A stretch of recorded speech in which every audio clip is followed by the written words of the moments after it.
गई। यार अब भी नौकरी नहीं मिली ना तो मैं भाजी पाव की दुकान खोल लूंगा। यार जो भी नौकरी मिलेगी कर लेंगे, छोटी बड़ी से कुछ नहीं होता। मेरा बाप बोलता है करना है तो कुछ बड़ा करो, मम्मी बोलती है पर जल्दी करो। करूँ तो क्या करूँ? हेलो हेलो क्या हुआ भैया? हेलो। आगे तो बोलिए भैया। मैंने नौकरी छोड़ दी। लग गई बेटा, एक और नौकरी कुर्बान कर दी। नई नौकरी मिल गई है क्या? वो सब बाद में देखेंगे, फिलहाल तो मैंने नौकरी छोड़ दी है। आप तो फटाफट फैसले ले लेते हैं, काश मैं भी आप जैसा होता। छोड़ ना, हर बात की एक हद होती है। कब तक गुलामी करता रहूंगा उनकी? करेक्ट है भैया, मारना है तो सीधा जैकपॉट। ये 100-200 की नौकरी करने का क्या फायदा? आप घर चले जाइए, मैं कुछ दिन यहीं रहूंगा। आपने बाबा को बता दिया? किसी को कुछ नहीं बताया है, सबसे पहले तुझे बता रहा हूँ। और मैं आज ही घर जा रहा हूँ। और बता। आप बताइए। कुछ बोलना? चलो बाय भैया। ठीक है।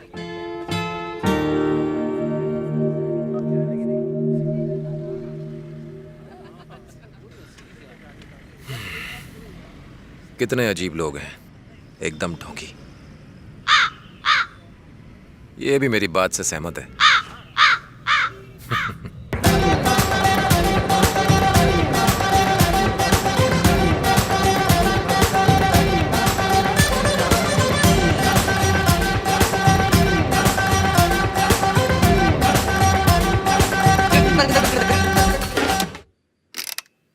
ये हैं कमल राव के साहबजादे।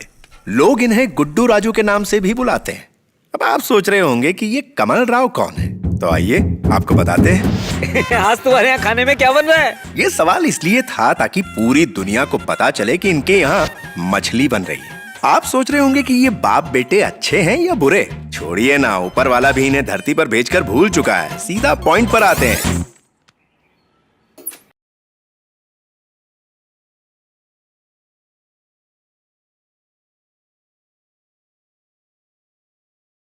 क्या बे, रम्मी खेल रहे हो? अच्छा, जोकर किसके पास है?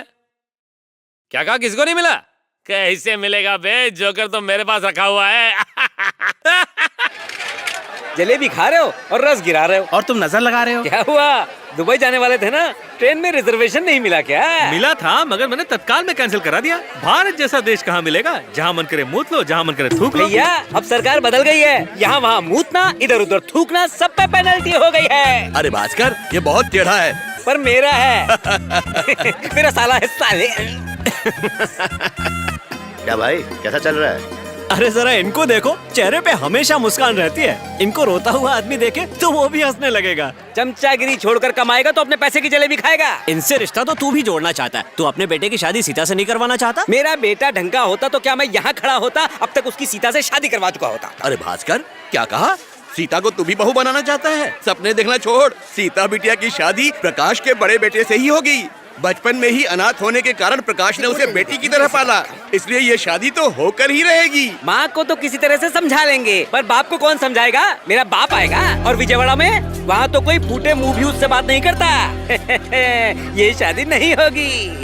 अरे प्रकाश भाई, अरे इधर आ जाओ, कर्जा नहीं मांगूंगा।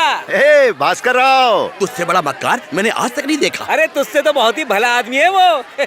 अरे सीता, ये वेंकटेश अपने कपड़े कुछ ज्यादा ही गंदे करता है। वो अपनी जेब से अक्सर पैसे निकालना भूल जाते हैं, खुद मत रख लेना। अच्छा, जैसे वेंकटेश अपनी जेब में लाखों रुपए लेके घूमता है। घूमेगा, लाखों नहीं करोड़ों लेकर घूमेगा। पता नहीं कब वो दिन आएगा, उसी दिन का तो इंतजार है। उसकी शादी कर दो ना, उसकी बीवी ही आकर उसे सुधारेगी। अरे हमने मना किया क्या? लेकिन पहले हम बहन की शादी करेंगे जो शहर में पढ़ रही है, फिर वेंकटेश की, और वेंकटेश के मंडप में ही महेश की भी निपटा देंगे। वेंकटेश के लिए लड़की ढूंढने की जरूरत ही नहीं है, सीता है ना। रहने दो, मैं नहीं करूँगी, किसी भी कीमत पर नहीं। जब देखो मुझे हे कह के बुलाते हैं। नाम लेकर भी बुला सकते हैं ना। जिस दिन सीता कहकर बुलाएंगे ना, उस दिन सोचूंगी। आई।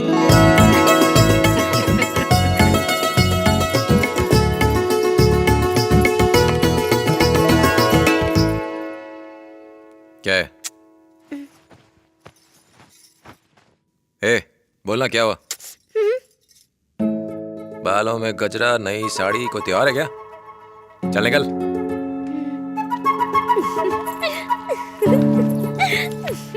चाचा जी, एक खुशखबरी है, उन्होंने फिर नौकरी छोड़ दी। तुझे कैसे पता? क्यों नहीं होगा, सीता सब जानती है। ए सीता, तू भी बैठ यहाँ। अच्छा सुनो, हाँ? कल माँ लक्ष्मी देवी मेरे सपने में आई थी। उन्होंने हमारे बच्चों को सोने के बर्तन दिए और अपना आशीर्वाद भी दिया और कहा अपने बच्चों के भाग जाग जाएंगे। सच कह रही हूँ। जरूर जाग जाएंगे। इनको बोल के कोई फायदा नहीं। अरे कांता भाई,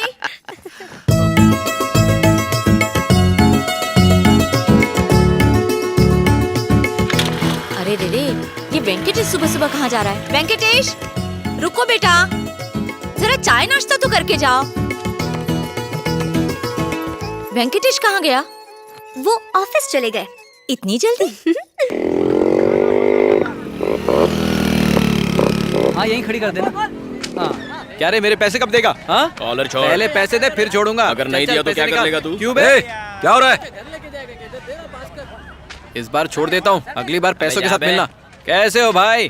साला गुड्डू राजू का दोस्त था, जुआ खेलने के लिए पैसे लिए और अभी तक दिया नहीं। अरे अरे अरे, क्या हो रहा है? कुछ शर्म है या बेच के खा गए? छोटे छोटे बच्चे यहाँ खेलने आते हैं और तुम लोग यहाँ जुआ खेल रहे हो। माँ बाप ने कुछ सिखाया नहीं क्या? चलो चलो यहाँ से। नहीं गए तो पुलिस को बुलाऊंगा और तुम सबको अरेस्ट करवाऊंगा। क्या कहा?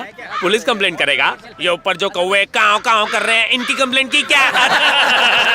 वो जो मालगाड़ी जा रही है, वो इतनी आवाज निकलती है, उसकी कंप्लेंट की क्या? यहाँ टाइम पास करने वाले हम अकेले हैं क्या? बाकी सब टपुरियों को यहाँ से दफा करो, फिर हम भी दफा हो जाएंगे। निकल लो। बेटे यही रहना, जाना नहीं। हाँ अरे गुड्डू राजू, वो वेंकटेश आया। बूढ़े ने बीच में आके 3 पत्ती की बत्ती बना डाली। वापस से पत्ती। मेरे को भी देना पति। ये कब आया? परसों। देख अभी जोर का झटका जोर से दे के आता हूँ। सुनना, क्या कर रहा है? चल खेलते ना, कहाँ जा रहा है तू? देख रहे ना तुम लोग? समझता नहीं एक बार ना? जानते नहीं मेरे को। वेंकटेश, वो देख गुड्डू राजू यहीं आ रहा है।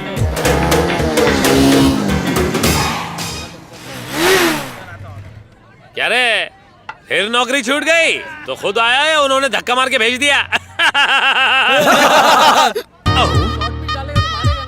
नौकरी तेरे बस की बात नहीं, छोकरी पटा और शादी मना ले। दहेज में जो पैसे मिलेंगे उससे हमारे साथ पत्ते खेल लेना। ओ ढीले, जबान को लगाम दे। जिस दिन मुझे 1 लाख की नौकरी मिल गई ना, तो तू और तेरा बाप जल भुनकर कबाब हो जाओगे। अपनी शक्ल देखी आईने में? कोई साला चपरासी की नौकरी नहीं देगा तुझे। चल निकल। अरे जाओ, कोई इस कछुआ छाप को घर छोड़ कर आओ। अब चले जाऊंगा। निकल जुआरी। 2 पैसे की अकल नहीं, 1 पैसे की शक्ल नहीं। आया बड़ा गॉगल पहन के स्टाइल में। हाँ। सुनो दोस्तों, हाँ? जिंदगी में ऊपर जाना इसे कहते हैं। ओहो, अब चलो उठो, जितना ऊपर जाना था चले गए।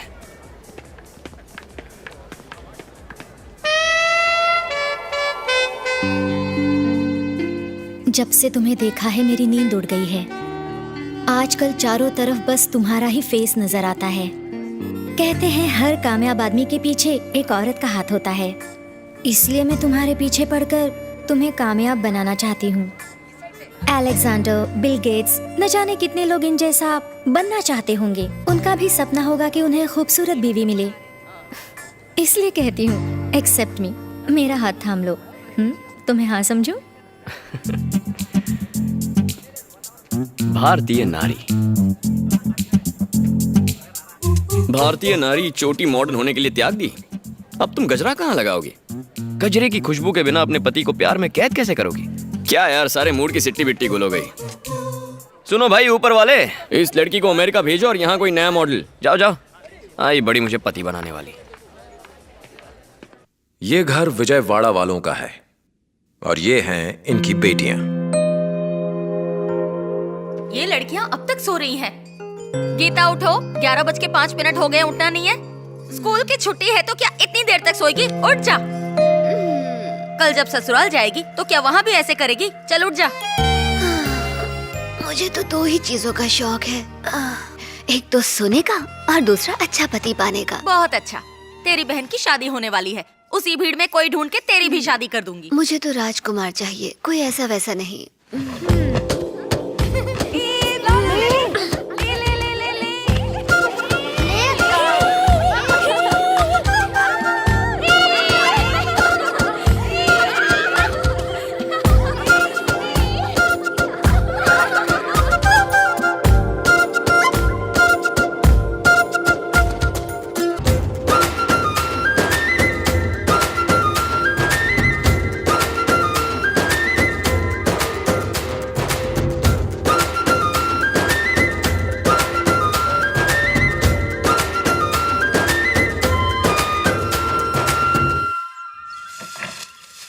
सेठ जी, आपने मुझे याद किया और देखिए मैं आ गया हूँ तो शादी का एक भी मंत्र मिस नहीं करूंगा। और वैजाग से भी लोग आ गए हैं।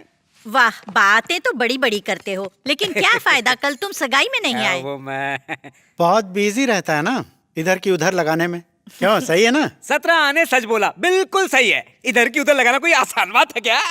तुम भी ना। ये लो अंदर रख दो। सीता कैसी है भास्कर राव? सीता बहुत अच्छी है, क्योंकि उसे कभी कुछ हो ही नहीं सकता है। असल में वो गीता की बहन है ना, इसलिए। वो भी तुम्हारी तरह शरारती है। तुम्हारी बहन जो है, इधर तुम उछलती हो, उधर वो कूदती है। इस बात पे थोड़ा मीठा हो जाए। सीता बहुत प्यारी है, उसके जैसा कोई नहीं। बस उसकी परवरिश ठीक नहीं हुई। उसके लिए एक अच्छा रिश्ता ढूंढ के उसकी शादी कर देनी चाहिए, यही मेरी ख्वाहिश है। लेकिन वो प्रकाश उसकी शादी अपने बड़े बेटे से करना चाहता है, वही बेटा जिससे नौकरी हमेशा दूर भागती है। डर है कि सीता से शादी के बाद क्या वो ढोल बजाएगा? शादी के बाद तो सीता बेटी मर ही जाएगी। अरे अरे अरे, वो कभी नहीं सुधरने वाले। उनके पास जीने का सलीका है ही नहीं। अब देखो ना, हमारे पास इतना पैसा है कि हमारी 7 पीढ़ियां बैठ के खा सकती हैं, और वो रोज कुआं खोदो, रोज पानी पियो। अरे पेपर उठाओ तो रोज करोड़ों के गफले पढ़ने को मिलेंगे। अब उनको कौन समझाने जाए कि पैसा ही सब कुछ है। पता नहीं इन लोगों को कैसी घमंड और अकड़ है, वो भी पैसे के बिना। ऐसी बात है तो मुझे कितना घमंड होना चाहिए था। ऐसे गरीब लोगों से रिश्ता जोड़ के कोई फायदा नहीं होता। मैंने कितना समझाया था, भैया माने ही नहीं। अब भैया और भाभी चले गए दुनिया से, बेचारी सीता को भुगतना पड़ रहा है। थोड़ा भी पैसा होता तो सीता की ये हालत नहीं होती। मैं तो उनके बारे में बात ही नहीं करना चाहता। सुनिए जी, प्रकाश भैया को भी शादी का कार्ड भेज रहे हो ना आप? हाँ, अगर कार्ड ज्यादा छपे हैं तो भेज दो। हाँ, क्या भेज फर्क दो। पड़ता है, तू लेते जाना। हाँ। सीता आई।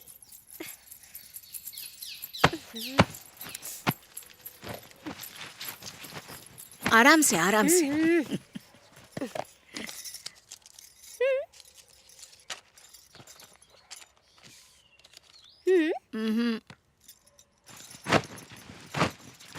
किसकी शादी का निमंत्रण है? कार्ड तो महंगा लगता है, कितने का होगा? आपको पता है ना कार्ड किसने भेजा है, फिर भी चाची को तंग कर रही है। तुम्हें क्या लगता है मैं बहरी हूँ? मुझे सब पता है कार्ड कहाँ से आया है। ये सब फिजूल खर्ची है। बढ़िया है, पैसे का जोर दिखाने वाले मैंने बहुत देखे हैं ऐसे। क्या हम यूं ही चले जाएंगे? चाची, आपको इसलिए बुरा लग रहा है ना कि वहाँ जश्न मनाया जाएगा और यहाँ नहीं? तुम ये कैसे कह सकती हो? क्यों नहीं, मैं सीता हूँ, सीता सब जानती है। क्या जानती है तू? बता ना। तू छोटी सी थी तब तेरे माँ बाप चल बसे, तब भी उन्होंने तुझे अपने घर में नहीं रखा, हमारे भरोसे छोड़ दिया। इतना ही नहीं किया उन्होंने, जब वेंकटेश के कॉलेज एडमिशन के लिए हमने उनसे कहा तो उन्होंने बहाना बनाकर उसका एडमिशन नहीं करवाया। ऐसा कोई अपनों के साथ करता है? उन्होंने कभी हमें अपना नहीं समझा। अगर कभी उनके घर चले जाओ तो बस घूरते रहते हैं। इसने क्या पहना है, कैसे गहने पहने, ऐसा कोई करता है क्या? वेंकटेश, वेंकटेश। ये लो, इन्हीं की कमी थी। जाके कार्ड दे दो हाथ में।